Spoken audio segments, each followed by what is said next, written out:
Selamat berjumpa anak-anak sekalian, kita bertemu kembali dalam kesempatan yang baik pada hari ini. Semoga anak-anak semuanya dalam keadaan sehat walafiat, tidak kekurangan apa-apa, dan selalu siap untuk belajar hal yang baru. Semoga Tuhan senantiasa memberikan perlindungan kepada anak-anak sekalian. Anak-anak sekalian, pada kesempatan hari ini kita akan belajar pada tema 8, daerah tempat tinggalku, pada subtema 2, keunikan daerah tempat tinggalku, pada muatan pelajaran bahasa Indonesia.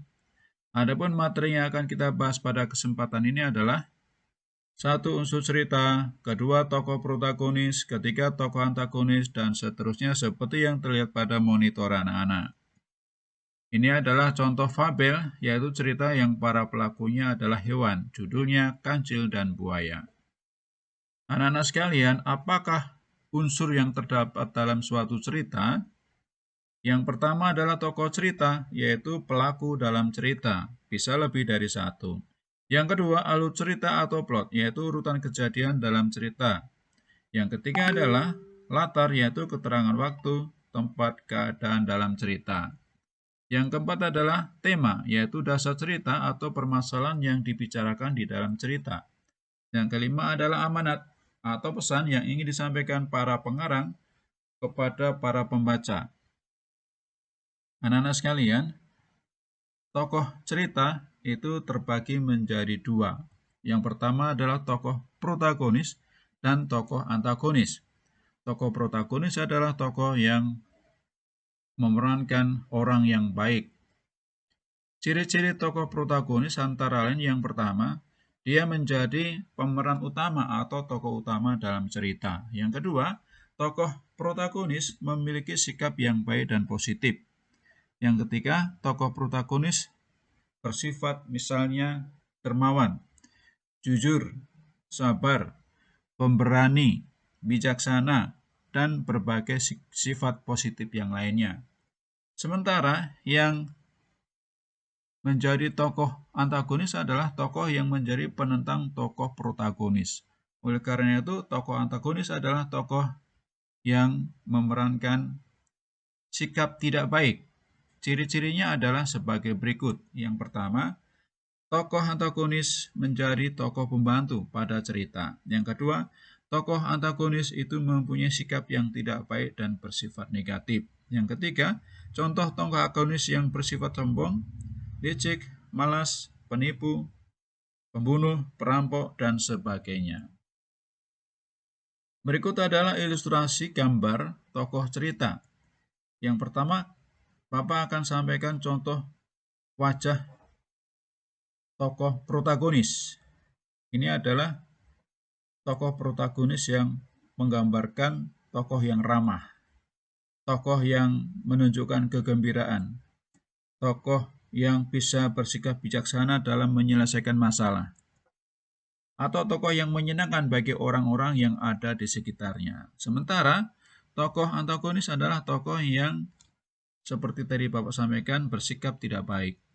Contohnya, tokoh yang memerankan sikap marah, tokoh yang bisa menyerang orang lain atau bersifat agresif, tokoh yang bersifat judes atau ketus dalam berbicara. Atau bisa juga tokoh antagonis adalah tokoh yang mempunyai sifat licik dalam mencapai tujuannya. Anak-anak sekalian, berikut adalah contoh teks fiksi berupa fabel, judulnya adalah Kancil dan Buaya. Di sebuah hutan belantara hiduplah seekor kancil bersama hewan lainnya. Mereka hidup bersama di hutan luas yang menyediakan banyak makanan. Senang sekali mereka di hutan. Banyak hewan mengenal kancil sebagai hewan yang ramah dalam pergaulan. Kancil seringkali membantu hewan lain menyelesaikan masalah dengan kecerdikannya. Nah, suatu saat kancil berada di pinggir sungai. Ia melihat kancil itu. Buaya yang kelaparan menyapa kancil. Hai kancil, mengapa kamu di pinggir sungai? Tidak takut menjadi santapan kami? Mendengar itu, kancil menjawab, aku diperintah Raja Hutan membagi daging segar untuk buaya di sungai. Berjajarlah hingga ke seberang, agar mudah saya menghitung kalian. Mendengar jawaban Kancil, buaya di sungai pun berjajar hingga ke seberang sungai. Terbayang daging segar yang akan mereka dapatkan dari Raja Hutan. Baiklah Kancil, kami sudah berjajar, silakan hitung kami. Kancil menjawab, dengan senang hati saya mulai menghitung ya. Kancil pun melompati buaya satu demi satu sambil berhitung. 1, 2, 3, 4. Sampailah Kancil di seberang sungai dan segera berlari kencang. Kancil pun selamat dari buaya kelaparan. Melihat Kancil di seberang sungai dan berlari menjauh, buaya itu pun menyadari kalau mereka kehilangan santapan mereka. Dengan kesal mereka mengakui kecerdikan Kancil. Nah, anak-anak, itulah fabel yang bisa Bapak sampaikan. Mari kita lihat apa saja unsur cerita dalam Kancil dan Buaya. Yang pertama, tokoh cerita dalam bacaan tersebut adalah Kancil dan Buaya. Latar cerita adalah hutan. Yang ketiga, tema cerita adalah masalah kecerdikan. Yang keempat, alur cerita, Kancil hendak menyeberang sungai, buaya mau menyantap Kancil, dan Kancil berhasil lolos dengan kecerdikannya. Yang kelima, unsurnya adalah amanat. Amanatnya adalah menggunakan kecerdikan dengan baik. Anak-anak, bagaimana karakter tokoh utama dan tokoh pembantu dalam cerita Kancil dan Buaya? Mari kita lihat. Tokoh utama cerita tersebut adalah Kancil. Kancil mempunyai karakter mau menolong, cerdik dalam menyelesaikan masalah. Dan berikutnya adalah karakter tokoh pembantu cerita. Tokoh pembantu dalam cerita tersebut adalah buaya.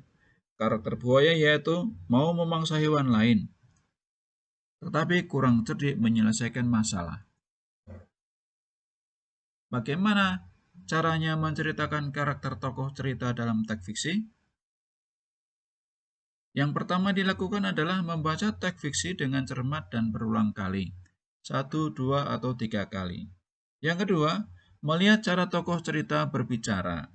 Yang ketiga, melihat perilaku tokoh cerita. Yang keempat, melihat tuturan pengarang tentang tokoh cerita. Sekian dan semoga bermanfaat. Sampai jumpa pada lain kesempatan.